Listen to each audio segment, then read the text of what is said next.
Дем алуу гимнастикасы ар кандай көнүгүүлөрдүн комплексинен туруп, дем алуу булчуңдарын өпкөнүн ар кайсы бөлүктөрүнүн жигердүү иштөөсү үчүн арналган.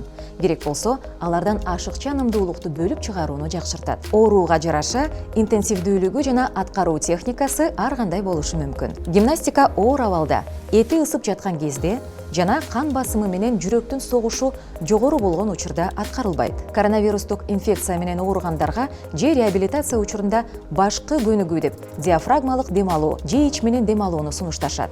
Мында дем алуу этабында ашказанды мүмкүн болушунча толтурууга аракет кылуу керек. Дем чыгаруу фазасында аны тартуу зарыл. Көнүгүүнү дем чыгаруудан баштаган жеңил болот. Дем алганда көкүрөк эмес, курсак көтөрүлөт. Дем чыгарганда ичтин алдыңкы бөлүгү артка тартылат. Бул коронавирустан жабыркаган өпкөнүн активдүү ачылышына өбөлгө түзөт. Кийинки көнүгүү үчүн таяк же ашкана өбөлүгү керек болот. Биз отургучка отурабыз. Таякты эки колубуз менен алдыбызда кармайбыз. Колуңузду өйдө көтөргөндө дем алып, ылдый түшүргөндө демди чыгарыңыз.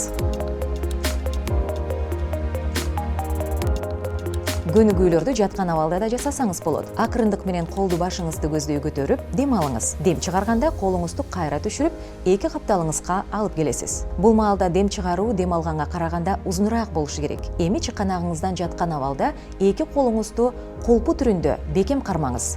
Дем алган кезде колдоруңуз менен бир нерсени түртүп жаткандай өйдө көтөрүңүз. Дем чыгарганда баштапкы абалга алып келесиз. Балдар үчүн көнүгүү аткаруу принциби чоңдордукуна окшош.